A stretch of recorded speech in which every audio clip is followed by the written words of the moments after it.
GS 파워의 윤창열 상무님을 모셨습니다. 우리 윤창열 상무님을 간단하게 소개해드리겠습니다. 윤 상무님은요, 포항공대에서 화학공학으로 학사, 석사를 하시고, 고려대에서 이제 MBA를 하시고, 그리고 아주 최근에 그 서울종합과학대학이라고 있죠, 그죠? 어시스트, 거기서 또 AI 전략 경영으로 석사과정 수료하셨습니다. 윤 상무님은 95년에 GS 칼텍스에 입사하셔가지고 쭉 계시다가 아주 독특한 커리어 중 하나가 2000년부터 2003년까지 부스 앨런 해밀턴의 시니어 컨설턴트로 계셨습니다. 그러다가 다시 GS 칼텍스 돌아오셔서 LNG 기획팀에 계시다가 2017년에 GS 파워로 옮기셔가지고 지금까지 이제 GS 파워에서 이제 경영지원 부문장 상무님으로 지금 역할을 활약을 하고 계십니다. 오늘 아주 독특한 내용인데요. 저희가 그 부산 세미나에서 우리 전문가들의 학자들의 발표도 듣지만 또 실무 전문가들의 현장에서 어떻게 일어나고 있는지를 듣는 시간을 꼭 갖습니다. 지난 학기에는 부산 에너빌리티의 말씀을 들었는데 오늘은 GS 파워에서 어떻게 이제 집단 에너지하고 AI하고 연결시키고 계신지 실무적인 내용을 좀 듣도록 하겠습니다. 자, 우리 윤창열 상무님 나오실 때 큰 박수 맞아주시기 바랍니다.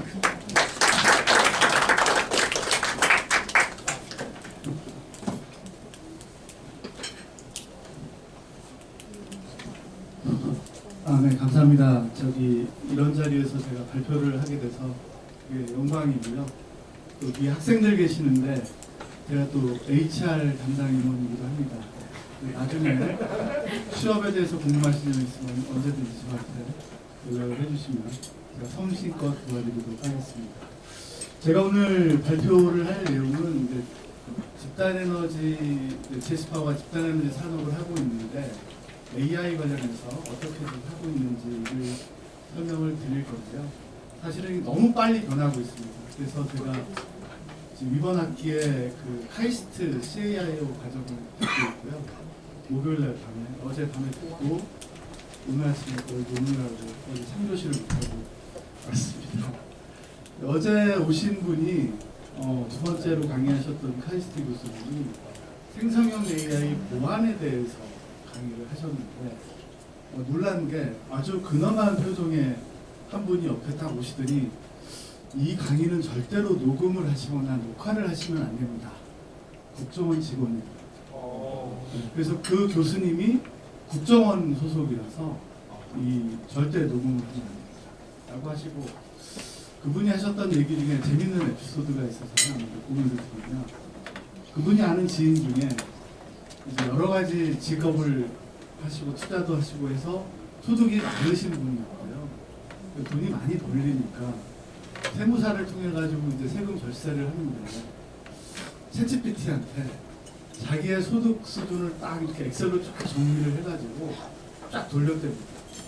자, 세금을 어떻게 절세를 하지? 그랬더니 10가지를 쫙 이렇게 알려주더래요. 그리고 놀래가지고 세무사한테 가서 딱 보여줬대요. 세무사가 어땠을까요? 놀랬습니다. 내가 몰랐던 것까지. 그래가지고 10가지 중에 세무사가 확인했던 건 5가지고 세무사가 몰랐던 게 4가지. 중요한 게 한 가지는 이게 잘못된 정보를 준 거죠. 그래서 여러분들이 생성형 AI를 쓰실 때는 이런 할루시네이션이 있기 때문에 매우 조심하셔야 됩니다. 할 얘기가 많지만 시간 관계상 더 재밌는 얘기는 뒤에서 좀 말씀드리기로 하고요. 제가 이제 GS 그룹에서 AX를 어떻게 하고 있는지 그리고 GS 파워에서 AX 중에 우리 열배관망 디지털 트윈 개발하고 있는데 그 내용 위주로 좀 설명을 드리고 재현을 이렇게 소개해드리는 순서로 말씀을 드리겠습니다. 시작하기 전에 아까 이상률 교수님 너무 열강을 하셔가지고 제가 시간을 좀 빨리 잘 쓰도록 하겠습니다. 벌써 실수는 되나? 근데 그 1956년에 석탄 발전소가 세워졌다고 하잖아요. 다트머스 대학에서 1956년에 AI라는 용어를 처음 씁니다. 그 전에 이제 툴링이라는 분이 이미테이션 게임 보셨잖아요. 근데 사실 AI가 그렇게 오래되진 않았는데 생성형 AI가 과연 어떤 의미인가를 이런 관점으로 해석할 수가 있습니다. 예전에 기억하시겠지만 옛날에는 컴퓨터랑 대화를 하려면 도스, 어셈블리어 이런 컴퓨터 언어를 가지고 소통을 했는데 그 뒤에 이제 저희가 마우스나 아니면 손가락으로 소통을 했죠. 근데 생성형 AI가 나온 게 엄청난 변화를 가져다 줍니다. 어떤 변화를 가져다 주냐면 이제는 자연어로 소통을 할 수 있는 그 변화가 있고 저희가 이야기로 이 변화가 이 산업계에 아주 커다란 변화를 줄 거라고 생각을 합니다. 삼성전자와 하이닉스가 주가가 많이 오르고 있죠. 왜 많이 오르냐면 앞으로 HBM4가 과거의 반도체 산업의 사이클을 완전히 바꿀 겁니다. 이거는 지지난주에 카이스트 교수님한테 직접 들었던 얘기인데 HBM4는 이게 범용 제품이 아니고 구글이나 아니면 마이크로소프트 이런 각각 사업 회사별로 각각의 그런 그 독특한 내용들을 거기에 프로그래밍을 해야 돼가지고 장기 계약을 할 수밖에 없다고 합니다. 그래서 그분 말씀은 삼성전자가 앞으로 글로벌 시총 1위가 될 수 있다. 뭐 이런 얘기도 하셨습니다. 이런 변화가 있고요. 그래서 이런 것들이 이제 바이브 코딩이라는 걸로 이제 교재에는 바이브 코딩의 사례를 이제 텍스트로 보여드렸는데 그거는 제가 그냥 열수 예측하는 걸 만들어줘 했더니 그 만들어준 그림입니다. 그렇게 딱 나오면 대략 500-600번 정도 채팅을 하면 비교적 쓸만한 어떤 프로그램이 만들어지는 게 바이브 코딩이고요. 이건 좀 더 이해하시기 쉽게 얼마나 빨리 발전하고 있는지 25년도에 바이브 코딩으로 이런 게임을 만들었습니다. 우리 팀장이. 근데 올해 2월 달에 이걸 이제 좀 더 발전을 시킨 거죠. 근데 5월 달에 거의 리니지하고 비슷한 수준의 게임으로 바이브 코딩만으로 이 게임을 만든 겁니다. 이런 발전이 지금 빠르게 되고 있고요. 그래서 저희가 주목하는 거는 과거에는 개발자들이 개발을 해야만 뭔가를 개발했는데 지금은 현업에 계신 분들이 쉽게 이제 개발을 할 수 있는 게 이제 그런 세상이 온 거고요. 제가 한 달 전에 그 한국타이어 전무님하고 식사를 할 기회가 있었는데 거기서 이제 외주를 주고 있는데 개발자 20%를 줄이는 그런 것들을 요즘 벌어지고 있습니다. 자, 그래서 저희가 간단하게 바이브 코딩으로 만든 그런 사례를 하나 말씀드리면 이제 모든 회사들이 뉴스 클리핑을 합니다. 근데 이제 과거에는 이렇게 사람이 직접 찾아가지고 이렇게 이제 뉴스를 했는데 저희가 이제 미소라고 해서 그룹에서 이제 쉽게 이걸 프로그래밍 할 수 있는 걸 만들어가지고 예전엔 뉴스를 가져와서 선별하고 검토하고 요약하고 전송하는 걸 다 사람이 했는데 지금 검토하는 것만 사람이 하고 나머지는 다 AI에 맡겨가지고 조금 전에도 AI가 저한테 메일을 뿌려줬습니다. 가만 이런 식으로 갔는데 AI가 하다 보니까 이런 식으로 기사를 요약도 해주고 그리고 찾아줍니다. 근데 AI가 여러분들이 이렇게 생각하시면 됩니다. 그 AI가 두 가지 관점으로 보셔야 되는데 이것도 이제 제가 카이스트에서 배운 거예요. 데이터를 누가 만드는가 하는 관점이 하나 있고요. 모델을 누가 하는가 관점이 있습니다. 과거에는 데이터도 사람이 만들고 모델도 사람이 했잖아요. 근데 알파고 아시죠? 2016년에 이세돌 이긴 알파고. 알파고는 모든 전 세계 기보를 다 AI한테 학습을 시켜가지고 이세돌 구단하고 경기를 한 겁니다. 바둑을 둔 겁니다. 무슨 얘기냐면 데이터는 사람이 주고 그 다음에 모델은 컴퓨터가 만들어가지고 한 거죠. 근데 그 다음에 알파고 제로가 나왔잖아요. 알파고와 알파고 제로의 차이는 알파고 제로는 그냥 AI끼리 기보 없이 그냥 무작위로 두게 한 겁니다. 알파고 제로가 알파고를 거의 만방으로 깹니다. 그래서 여기서의 시사점은 뭐냐면 AI는 여러분들이 상상할 수 있는 모든 걸 할 수 있다. 그렇게 생각하고 일을 하라고 하는 게 그 카이스트 교수님의 조언이었습니다. 이것도 마찬가지로 저희가 이런 분류기관 평가 시스템을 했더니 담당자가 찾아주지 못한 기사도 찾았다. 뭐 이런 얘기. 간단하게 저희 그룹에서 하는 거를 그냥 맛보기로 소개를 드렸고요. 저희가 이제 집단 에너지다 보니까 전력은 이제 전력망에서 이제 다뭐 트랜지션을 하시는데 집단 에너지 열병합 발전이라고 해서 스팀 터빈에서 나오는 그 열을 가지고 열교환기로 온수를 데워서 110도에서 100도 정도로 이제 고객들한테 열을 이제 공급하는 그런 비즈니스고, 열수송관망은 그걸 하기 위한 망인데요. 이렇게 돼 있습니다. 땅 속에 이중보온관으로 보온을 해서 한 지하 1, 2m에서 깊게는 한 4, 5m까지 깔려 있습니다. 그리고 이게 지금 저희 평선지역만 보여드리는 건데 그물망처럼 이렇게 돼 있습니다. 그래서 여기에 센서를 부착할 수도 없고요. 그래서 보통 어떻게 하냐면 알단에 크리티컬 포인트라고 해서 거기에 차압 딱 그거만 보고 오퍼레이터가 차압이 좀 떨어질 것 같으면 펌프를 좀 돌리고 이렇게 운전을 하고 있는데, 문제는 뭐냐면 이 안에서 물이 어떻게 흘러가는지, 온도는 어떤지, 유량은 어떤지 이런 거 모릅니다. 저희 가설은 이 내용에 대한 데이터를 확보할 수 있다면 이 열 배관망에 대해서도 최적 운전을 할 수 있지 않을까라는 가설을 가지고 저희가 접근을 하고 있고요. 그래서 원래 이제 덴마크의 캠스트럽이라고 하는 회사가 있어서 2020년에 이제 저희가 파일럿 테스트를 했는데 만족스럽지 않았습니다. 그래서 우리가 개발을 해보자 해가지고 21년부터 자체 알고리즘 만들고 특허도 내고 AWS에 협업해가지고 미국하고 유럽에 특허도 내놨습니다. 이게 간단하게 어떻게 계산하는 로직인데, 일단 유량 계산을 하고요.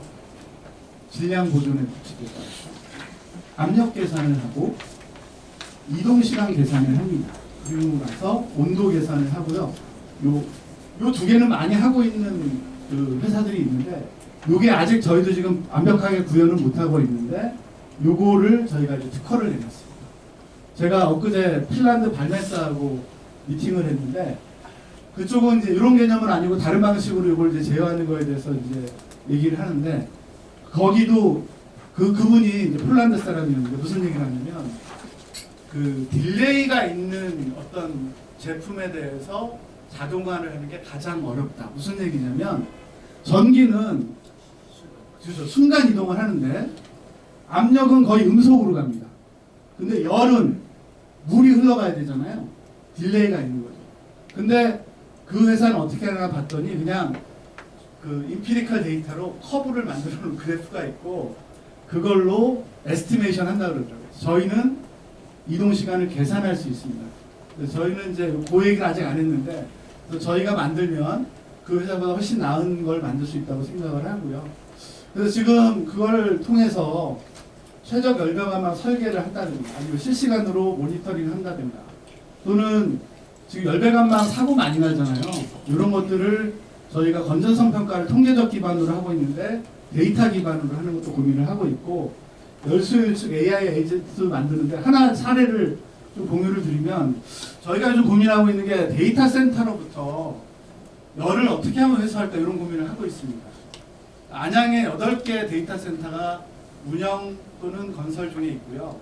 부천에도 8개가 있습니다. 근데 재미있는 게 힙펌프로, 흡수식 힙펌프로 그 열배관망 데이터 센터에 이 열을 회수를 하려면 두 가지 제한 조건이 있더라고요. 하나는 이 그 흡수식, 아니 그러니까 리턴수, 지역난방 리턴수 온도가 50도 이하가 돼야 이 힙펌프의 효율이 나와서 열을 회수할 수가 있고요. 두 번째 조건은 뭐냐면 1기가칼로리를 저희가 시간당 회수를 하려면 리턴수가 한 230톤 시간당 그 정도 흘러야만 1기가를 가져올 수 있습니다. 그보다 적게 흐르면 이거를 우리가 회수를 못하는 거죠. 근데 여름철에는 열수요가 적기 때문에 그게 어떻게 되는지 모릅니다. 근데 저희가 다행히 이걸로 지금 시뮬레이션을 개발을 해놔가지고 한 가지 사례를 공유드리면, 부천의 아주 북경 쪽에 디지털 엣지라고 하는 데이터 센터가 있어요. 우리 신사업팀에서 검토를 하다가 여기가 지금 설계 유량이 톤당 1,400톤이 흐릅니다. 설계 유량이. 그래서 거기가 가장 좋겠다고 판단을 했는데, 이 디지털 트윈으로 이렇게 시뮬레이션을 해보니까 한 200~300톤도 안 되는 거예요. 그래서 만일에 저희가 이런 걸 개발을 하지 않았다면 거기에다가 한 5기가 칼로리 회수할 수 있는 흡수식 히펌프를 한 1, 20억 정도 투자를 해가지고 했는데 열이 회수가 안 되는 거죠. 근데 다행히 이런 데이터가 있어가지고 요거를 이제 투자를 다시 검토하는 그런 사례도 좀 생겼습니다. 그 여름 말씀하신 거. 네, 여름. 여름철. 네.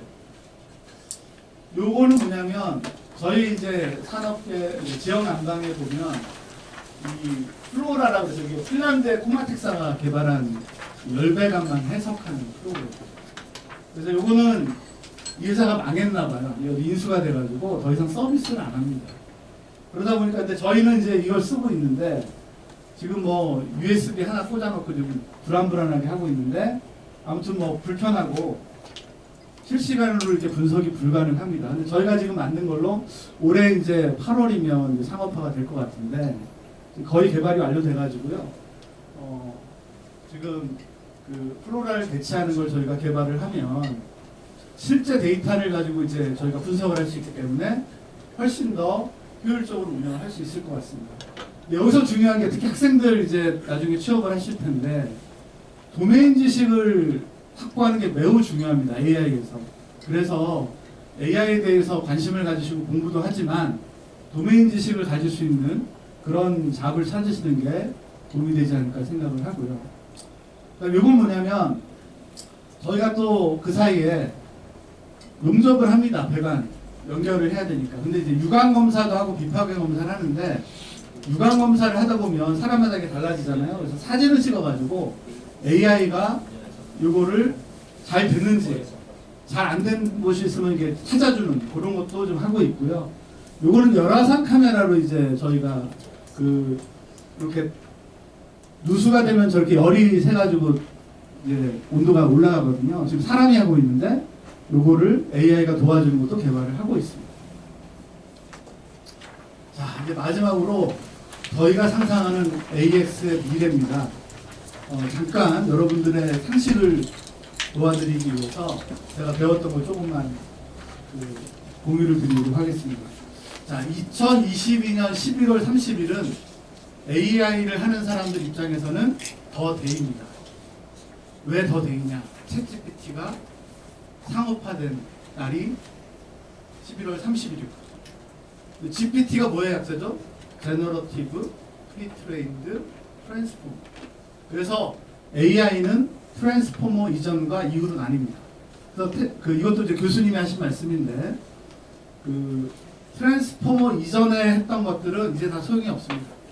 트랜스포머 이후의 모델들로 다 이게 가기 때문에 이제 GPT를 사용하시면 이제 여러분들이 다 할 수 있지만 프리트레인드라는 용어가 뭐냐면 지금 예를 들어서 22년도에 나온 GPT는 22년 11월 혹은 그 이전까지 학습된 데이터 GPT 3.0은 약 80%는 웹사이트, 한 10%는 그 위키피디아, 나머지 한 6%는 책에서 이 정보를 학습했다고 하더라고요. 그래서 걔들한테 이제 사용하려다 보니까 회사에서 우리 회사에 뭔가에 대해서 물어봐요. 답을 할 수 있을까요? 답을 못 합니다. 왜? 걔는 프리트레인드가 안 돼 있으니까. 그래서 뭘 이제 사람들이 고민했냐면 RAG라고 해가지고 래그라고 하는 거 있잖아요. 그게 그래서 나온 겁니다. 그래서 래그는 뭐냐면 프리트레인드 된 파운데이션 모델에 래그라고 해서 별도의 DB를 만들어 놓고 요거에 대해서 특정한 걸 물어보면 요 래그라고 하는 시스템에서는 요 DB에 가서 요건 찾아와 해가지고 답을 해줍니다. 그러면 할루시네이션도 적어주고 하죠.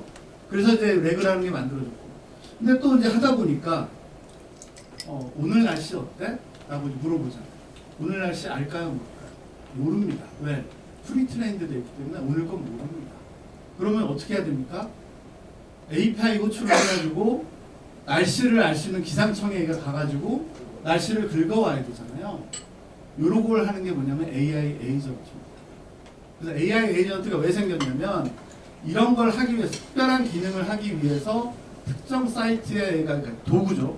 도구를 역할을 하는 그런데 가서 뭔가 정보를 끌어올 수 있도록 하는 게 에이전트라서 이제 그런 에이전트가 이제 개발이 되죠. 22년도에. 22년, 23년도에. 근데 24년에 또 어떤 일이 벌어지냐면 클로드에서 MCP라는 걸 개발을 합니다. MCP가 모델 컨텍스트 프로토콜인데 쉽게 생각하면 하드웨어에 USB 뭐 여러 개 많잖아요. 근데 저희가 멀티 슬롯을 꽂으면 다 얘를 한꺼번에 할 수 있듯이 이거를 소프트웨어적으로 모든 다른 그 기능을 하는 데를 한꺼번에 이렇게 가져올 수 있도록 하는 그런 툴이 MCP라는 겁니다. 그 다음에 최근에 또 나오는 게 뭐냐면 에이전틱 AI. 에이전틱 AI는 뭐냐면 AI 에이전트 여러 개를 오케스트레이션 하는 중간에 에이전틱 AI라는 걸 하나 만들어가지고 얘를 사람이 이제 소통하면서 만드는 거죠. 자, 그래서 제가 이제 여러분들이 얘기는 많이 들으셨겠지만 왜 이게 만들어졌는지를 저도 이번에 알게 되니까 좀 도움이 돼서 공유를 드렸고요. 저희는 앞으로 하고 싶은 게 뭐냐면 여기 있는 것들이 이제 AI 에이전트입니다. 여기에 에이전틱 AI가 있죠. 그리고 이 사이에 뭐 MCP나 이런 것들 가지고 할 건데 우리 발전소에 있는 DHBO, 그러니까 지역 난방 그 보드 오퍼레이터가 자, 오늘 밤 수요를 알려줘. 자연어로 물어봅니다. 자연어. 그러면 얘가 이런 AI 에이전트들을 오케스트레이션 해가지고 수요 예측, 그 다음에 날씨 이런 거 가지고 자, 날씨가 추워지니까 열수요가 올라가네요. 4시간 전에 공급온도를 올리세요. 이런 얘기를 하면 얘가 이제 우리 오퍼레이터가 4시간 전에 공급온도를 올려야 되는구나.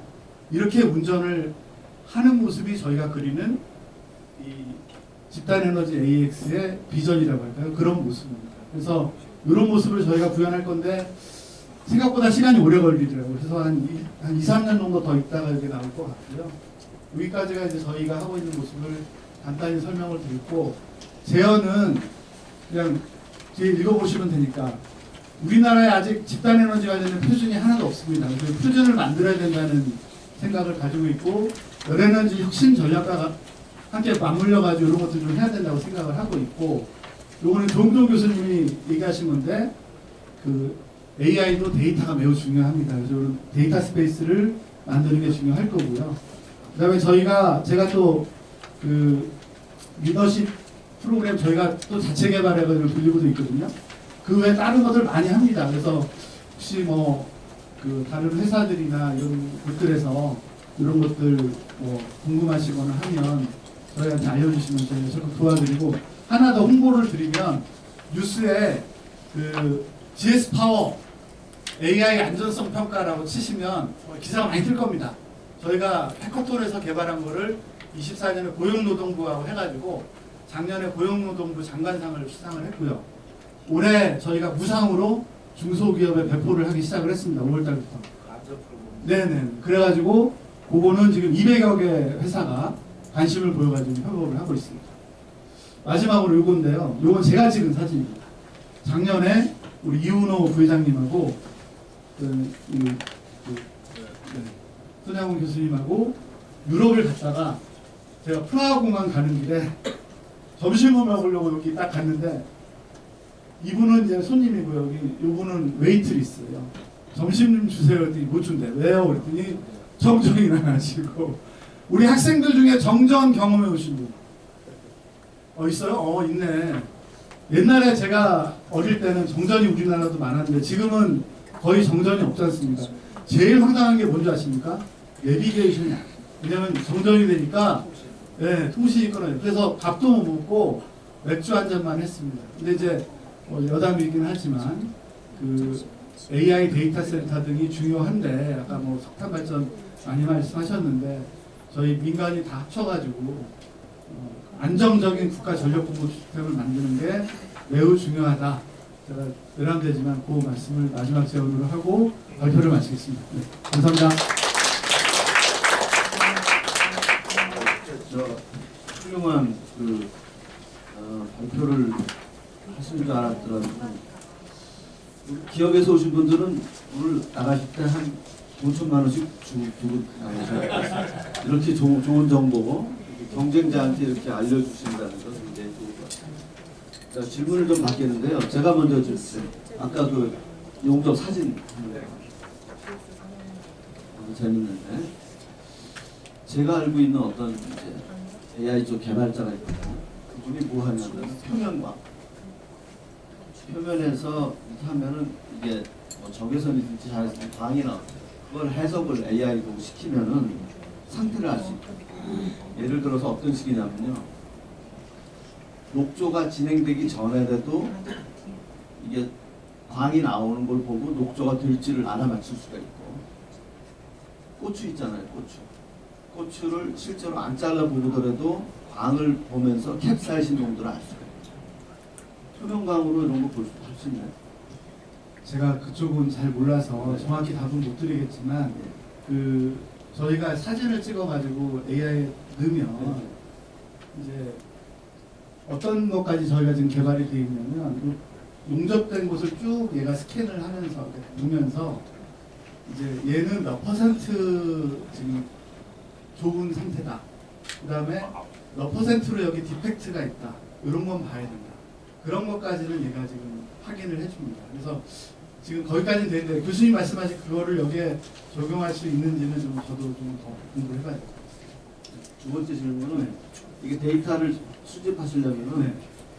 그 배관망 곳곳에 센서가 있어야 될 것 같은데 그런 건 어떻게 해결하세요?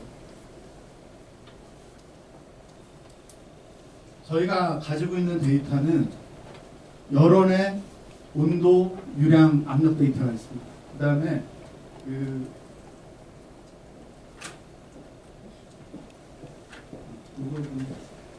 요 끝에 고객 기계실이 있습니다. 그 고객 기계실에 온도, 유량, 그 다음에 크리티컬 포인트라 해서 한 50개 되는데요. 50개. 거기에 압력 데이터가 있습니다. 그래서 저희가 그 생각한 아이디어는 그 데이터로 요 안에를 계산을 해서 맞추자. 해석해는. 네, 그럼요.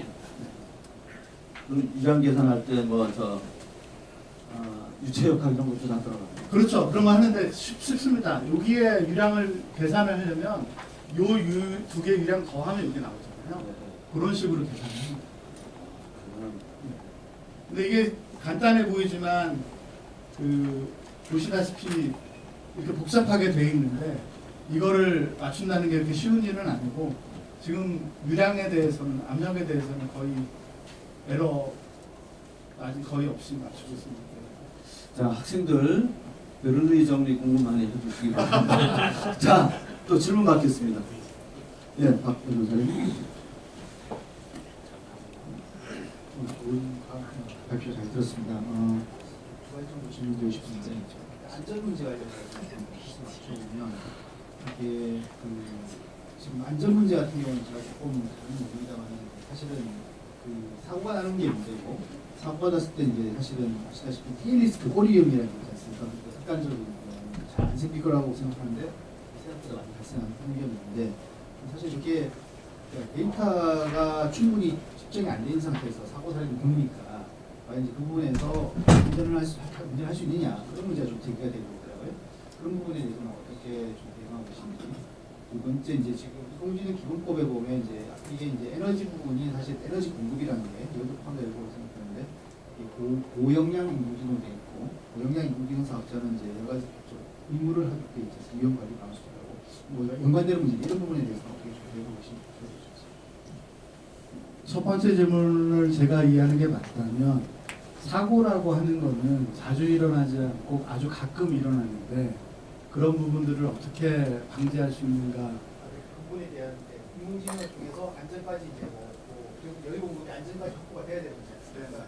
인공지능 조성을 하는데 근데 그 위험이라는 게 아시다시피 이제 뭐 아까 그 우리만 벌었을 때 있지만 뭐 자주 있는 게 아니고 한번 터졌을 때 엄청나게 크게 터졌는데 크리티컬한 위험이 뭔지. 그 데이터에 대한 그게 없지 않냐 그런 힘이 있더라고요. 그러니까 그거를 두 가지 관점으로 제가 답변을 드릴 수 있을 것 같은데 먼저 항상 제가 카이스트 가면 교수님한테 드리는 질문이 똑같습니다. 발전소는 트립이 나는데 얘는 비정상 상태고 발전소는 정상 상태가 훨씬 많다. 그런데 AI가 학습을 하려면 비정상 상태도 좀 있어야 이게 학습이 되는데 어떻게 합니까? 근데 이제 두 가지가 있는데요. 하나는 정상 상태를 얘를 학습을 계속 시켜가지고 비정상 상태가 나오면 알람을 주게 하는 방법이 있고요. 요즘 또 합성 데이터를 만들어가지고 그걸로 하는 게 있는데 아직도 완벽하지는 않습니다. 그래서 데이터적으로는 그렇게 해결하는 방법이 지금 연구가 되고 있고요. 두 번째는 실제로 이를 안전을 어떻게 답보를 할 거냐. 사실은 예방이 중요하다고 저희는 생각합니다. 그래서 AI 위험성 평가라고 하는 것도 저희가 작업을 하기 전에 어떤 위험이 있는지를 AI가 쭉 뽑아줍니다. 그래서 사람들이 하는 거를 시간을 단축을 해서 그런 것들을 더 미연에 방지할 수 있도록 하는 거고요. 저희가 이걸 할 때도 이제 뒤에 보시면 이런 수명 진단이나 이런 모니터링 하는 이유도 사전에 열배관의 충격을 좀 줄이기 위해서. 참고로 말씀드리면 열배관망은 충격이 적으면 100년도 씁니다. 근데 저희가 지금 보면 20, 30년 또는 짧으면 10년 안에도 누수가 나는 경우들이 있거든요. 그러니까 이거를 배관 관리를 안정적으로 잘 할 수 있으면 수명을 늘릴 수 있다는 게 저희 가설입니다. 예. 네, 대표님. 저는 그냥 궁금해서 네. 보고 뭐 그렇게 뭐 저기 인력을 많이 쓰고 있다라고 생각은 안 들지만 이걸 하면은 그 전체에서 직원들을 한 몇 프로 정도 그렇게 줄일 수 있는지. 왜냐하면 요새 하도 AI가 우리 모든 일자리 뺏어간다 이런 게 많은데 보니까 뭐 이거 해도 상관이 없는 것 같기도 하고 완전히 뭐 뒤바뀌어서 사람들이 필요 없을 수도 있고 뭐 어떻게 생각하세요? 학생들께 먼저 말씀드리고 싶은 게 아주 유명한 말이 있습니다. AI 업계. AI가 사람을 대체하는 게 아닙니다. AI를 잘 쓰는 사람이 AI를 잘 못 쓰는 사람을 대체하는 겁니다. 여러분들은 AI를 잘 쓰는 사람이 되셔야 되고요.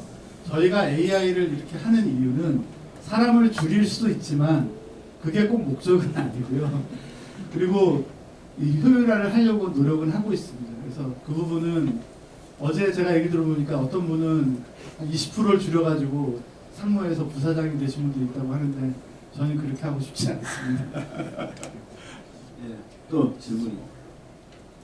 근데 우리가 흔히 발전소나 이런 데 가보면 엔지니어링이 굉장히 보면 각 지역마다 각 포인트마다 전부 다 온도, 압력과 유량 같은 걸 다 측정을 하거든요. 그 이제 종합적으로 시스템 전체적으로 이제 배선을 하는 일을 AI가 해야 되는 거 아닌가.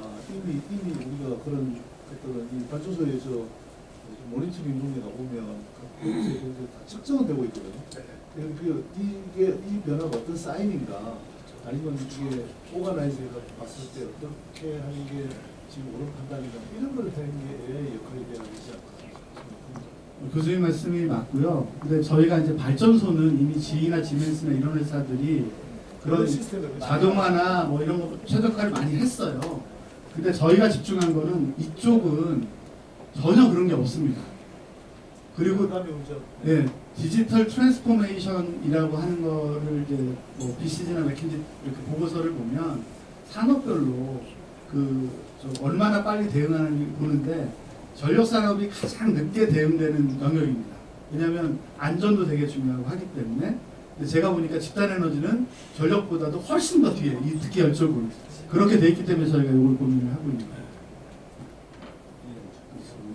자, 제가 하나 질문 드리겠습니다. 아까 이성준 교수님이 재밌는 말씀 중에서 한난 하는 거 보고 이제 근데 제가 이렇게 보니까 GS 파워 하는 거 보고 해야 될 것 같은데 우리나라의 이제 이런 규제 기준이 공기업 전문자거든요. 연료금 같은 것도 한난 10% 상한이 있잖아요. 그리고 지난번에도 한번 난리가 났지만 연료금 자꾸 정부가 규제하려고 그러고 이런 식으로 열심히 해봤자 정부가 다 뺏어가는 거고. 그러면은 민간기업의 생산성 향상할 노력이 도대체 없잖아요. 적절한 규제 방식은 뭐 같다고 생각해요? 참 어려운 질문이고 중요한 질문을 해주셨는데 제가 답변을 이렇게 드리는 게 맞을 것 같습니다. 사실은 작년에 한단에서 저희 벤치마킹하러 왔었고요. 저희가 꿈꾸는 비전은 비록 저희가 300명밖에 안 되는 회사이긴 하지만 그래도 이런 것들에 대한 고민을 저희가 일찍 시작을 했고 저희가 한국뿐만 아니라 유럽, 미국 그쪽까지 좀 뭔가 게임 체인징 할 수 있는 뭔가를 우리가 좀 리드를 해보고자 하는 비전을 가지고 있기 때문에 유럽과 미국에서 지금 특허를 내놓은 상태고요. 그래서 제가 희망하기로는 한 10년 정도 뒤에 한국이 지역 난방에 대해서 특히 이런 쪽에 대해서는 업계를 리드할 수 있는 그런 위치에 갔으면 좋겠고, 또 하나 바라보고 있는 기회는 몽고나 우즈베키스탄이나 키르기스탄 이런 데가 구소론의 아주 구식 지역 난방으로 돼 있거든요. 그쪽이 이제 언젠가는 재개발이 될 텐데 그때 이런 것까지 토탈 패키지로 해가지고 저희가 그쪽에 공급을 할 수 있으면 좋을 것 같습니다. 제가 시간이 남아서 하나 더 네. 이 열 쪽 보면은 답답한 게 지금 우리나라는 아주 세계에서 가장 큰 열 배관망을 갖고 있는데 특히 수도권 한상 배관망을 지금 만드는 게 목표 아닙니까? 그렇게 되면은 열 쪽도 마치 한전의 송배전 회사처럼 배관망 회사 따로, 여론 회사 따로, 그다음에 전력 부문 따로 해가지고 일종의 부조개편이 되어야 될 것 같은데 그런 쪽에서 수도권 열 한상 배관망이 형성된다면 이 좋은 하나의 방법이 되지 않을까요? 예, 경쟁력 향상시켜서. 좋은 아이디어신데 사실은 제가 이제 LNG 기획팀에 예전에 2003년부터 7년까지 있으면서 그 도시가스 LNG 구조개, 그다음에 오픈 액세스 이런 걸 많이 검토를 했었고요. 제가 여기 와서 이제 이쪽을 보니까 여기는 특이하게 이제 지역 독점화되어 있는데 풀어야 되는 물리적인 난제가 아까 말씀드렸던 열이 전기와는 다르게 전기는 60Hz 거의 일정한 상품이 동시에 그냥 공급이 되거든요. 근데 열은 그게 딜레이도 있고 온도 차도 있고 그리고 또 이게 그만큼의 어떤 그 네트워크 사업을 하기 위해서 공급자 수요자가 많아서 네트워크 비즈니스를 충분히 할 수 있는 정도의 그게 되느냐 그런 부분들에 대한 이슈가 있기 때문에 궁극적으로 그렇게 가면 좋겠지만 제가 보기에는 이런 물리적인 어려움 때문에 쉽지는 않아 보인다 이렇게 말씀을 드릴 수 있을 것 같습니다. 예, 앞으로 우리가 연구하고 도전할 부분이 많은 것 같습니다. 자, 오늘 아주 재미있는 토픽을 가지고 GS 파워에서의 그 AX, AI 어플리케이션에 열광해 주신 우리 임창렬 선생님한테 다시 한번 박수 부탁드립니다. 자, 우리 6월 5일이 마지막 그 전산면 조찬 세미나가 되겠고요. 그때는 우리 단국대학교의 허윤지 교수님하고 그다음에 여기 계시는 우리 숭실대 이유수 교수님께서 발표해 주시도록 하겠습니다. 제가 잠시 후에 또 오늘 또 공지하도록 하겠습니다. 자, 마치겠습니다. 다음 주에 뵙겠습니다. 수고하셨습니다.